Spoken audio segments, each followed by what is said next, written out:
Welcome to another weekly roundup, and this week it is all pre-orders. There were no models announced throughout the week as far as I can tell. So let's jump straight into it, and I will tell you everything that's up for pre-order on Saturday the 22nd of May. Kicking off, there's more Soulblight Gravelords, and this time there's a Start Collecting box. There's 5 Black Knights and 20 Graveguard, along with the new white on Skeletal Steed. These were all revealed a few months ago in a Warhammer live show, so it's not taken that long to get them into the hands of the public, which is quite good. This looks like a really good foundation for a Soulblight army, although it looks like a bit of a slog to paint. There's really only 2 types of models. There's an infantry and a cavalry. I know there's a character in it, but still. Also up for pre-order are the new Dire Wolves, which were announced at Warhammer Fest, and it looks like there will be 10 in the box. Next up, we've got Belladama Volga, first of the Virkos, aka Olena Tyrell, aka Radukar's mum. It's a great looking model, especially the detailing down the front of her dress, and if you look carefully she's actually got wolf paws. There's an article on Warhammer Community on how she was created, so if you're in any way interested, go and have a look at that. It's not the traditional vampire story. Speaking of Radukar, we're getting him in his beast form.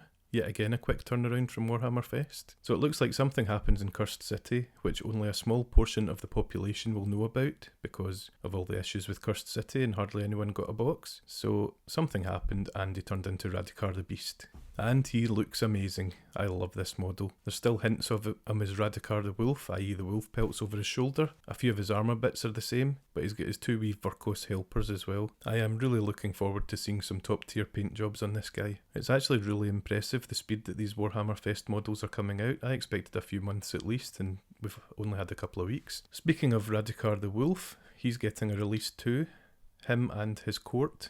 2 separate boxes, so you can get Radukar on his own, or you can get all the characters from Cursed City, all the baddies, in one box. I do think these releases lend a bit of credence to the rumour that it was the cardboard elements of Cursed City that caused it to be pulled because they couldn't get enough or something or other. So I guess we'll find out when we see the sprues, and if they're just straight from Cursed City, then that's probably what happened. We've got another vampire, Kritza the Rat Prince, and he was torn up by Radukar and left for dead. By some fluke, he was raised as a full-powered vampire, and he's got a few special abilities, and they're all rat-based, so he can turn into a pile of rats, and he actually looks a bit like Radukar with, instead of wolves, he's got giant rats on his shoulders, so I thought that was really nice. It's a nice enough model.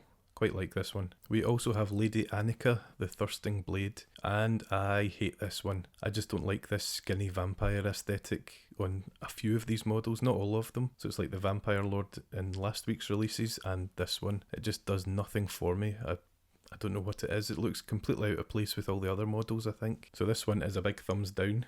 It's my least favourite of all the Soulblight models so far. Diachasm next with Canaan's Reapers, an Ossiarch Bone Reapers warband. In my gaming group, it's kind of 50-50. Half the people love it, half the people hate it. I've got to say, I'm not a big fan at all.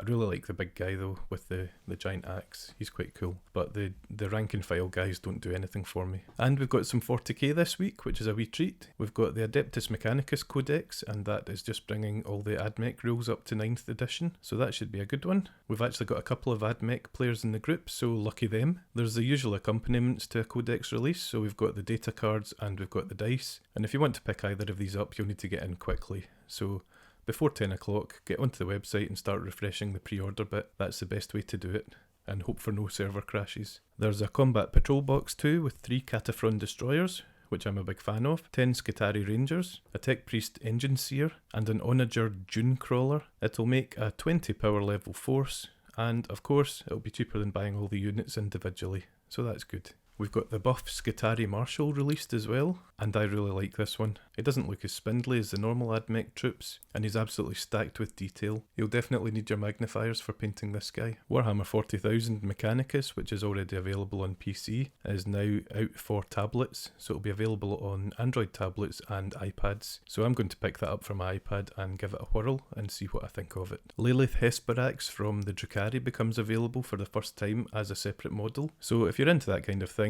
and shame on you if you are, then you can pick her up. All the models from Kill Team Pariah Nexus will be up for pre-order too, so you'll be able to get the Necron Chronomancer and the Flayed ones. You can hear my thoughts on them in this video up here.